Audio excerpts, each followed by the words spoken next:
وعن أبي مسعود البدري رضي الله عنه عن النبي صلى الله عليه وسلم قال: من قرأ بالآيتين من آخر سورة البقرة في ليلة كفتاه. متفق عليه.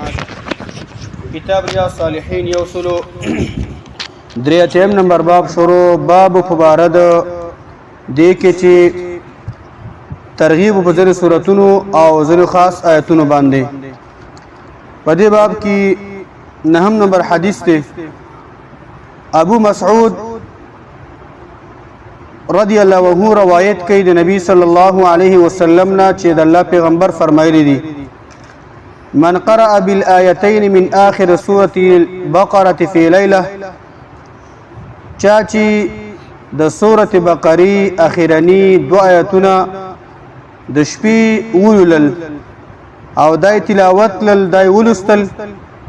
د الله پیغمبر صلی الله علیه وسلم فرمایي کفتاه، دغه دو آیتونه به دغه مؤمن مسلمان د پاره کافی شي، کافی بشي د هر یو تکلیف نه، د هر یو مصیبت نه چې په دغه شپه باندې رب العالمین دغه مؤمن مسلمان حفاظت کوي. شرونه ډیر زیات، ساحرانو نه، دشمنانو نه، د غلو نه، ډاکوانو نه، مارانو، لړمانانو، څومره داسې یو شي چې هغه ته د تکلیف رسي، تا ته پریشانی جوړیږي، نو د هغې نه به رب العالمین ستا حفاظت کوي. یوه معنی دا ده کفتاه، او بله معنی دا ده، مقصد پکې دا دی کفتاه من قیام اللیل، چا چې دغه دوه آیتونه آمن الرسول دغه ځای نه تر دغه صورت آخره پورې دوه آیتونه دي، دا چې تا د شپې ولوستل د الله پیغمبر فرمایي کفتاه، یو مقصد دا چې کفتاه من قیام اللیل، د دغه مؤمن مسلمان د پاره به د ټولې شپې د قیام اللیل نه کافي شي. دا چې تا ولوستل او اوده شوې،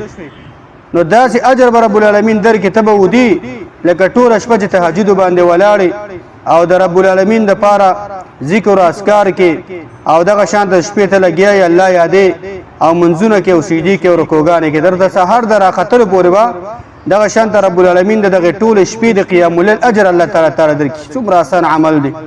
د الله رحم ته ګوره او زمونږ استاد غفلت ته ګوره چې اوس یې سړی مؤمن هغه جنت ته نځي او الله تعالی دغه شان دی سړی نه معاف کوي، یا به څومره بدبخته انساني. دغه دوه آیتونه هره شپه لوله، هره شپه تعالی الله تعالی د قیام الليل اجر هم درکوي او هره شپه رب العالمین ستا حفاظت کوي، الله به ستا ساتنه کوي، الله به تا د کور او د منترو نه ساتي، د هر چا د خلونه به رب العالمین ستا حفاظت کوي. یو بل روایت کې راځي د دغه دو آیتونو فضیلت باره کې. عبد الله بن عباس روایت کوي رضی الله عنهما، روایت امام مسلم دی. دا وی چې بینما جبريل قاعد عند النبي صلى الله عليه وسلم سمع نقيضا من فوقه، جبريل علیه السلام د الله د پیغمبر صلی الله علیه وسلم سره ناستو او په دې کې سمع نقيضا من فوقه، د برنه یو आवाज واوریدو. فرفع راسه، نو جبريل علیه السلام سر اوچت کو، فقال ویلا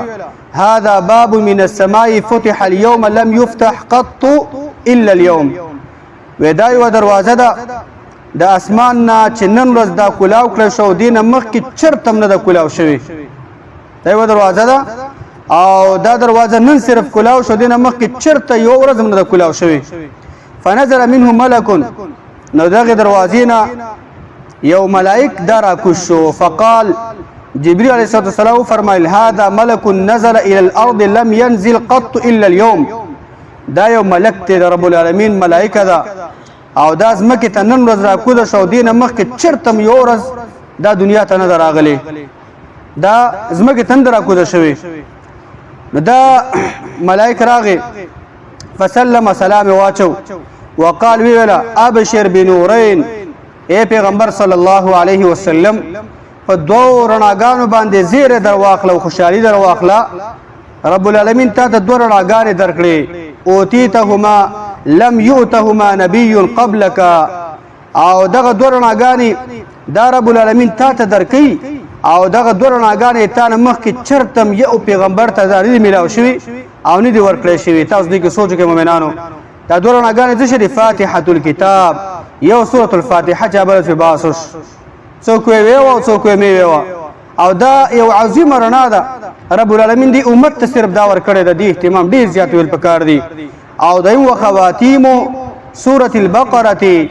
او دغه شان ته د سوره بقره اخرنی د دوه آیتونه امن الرسول دا رب العالمین ته درکړو لن تقرأ بحرف منهما الا اعطيتهما ته چیرته دغه دواړو سوراتونو نه دغه شان ته یو آیات هم تنو تلاوت کې مگر رب العالمین هغه ته درکې دغه اجر دغه ثواب دغه بدلی پاګه کې کم احکام دي پاګه کې کم ایمانیات دي کم معانی دي کم برکات دي رب العالمین هغه ته خامخا درکې مؤمنانو مسلمانانو د اهتمام پکار ډیر زیات اهتمام پکار دی سورۃ فاتحه هم او دغه دوا آیتونو چې دغه شانته د سورۃ بقره اخرین دوا آیتونه د لوستل هم دغه شانته ویل پکار دی پر خودل پکار نه ډیر اسانه عملونه درجو ته وګوره مرتبو ته وګوره او دغه شانته دغه اجر او ثواب ته وګوره نو دې نه محرومیږي مګر ډیر بدبخت انسان او مګر سره رب العالمین هغه توفیق د الله تعالی چاته ورکی الله دې په دې خسته اعمال موږ تاسو له عمل کو توفیق راکړي او الله دې موږ تاسو نه قبول کړي وصلی الله علی نبینا محمد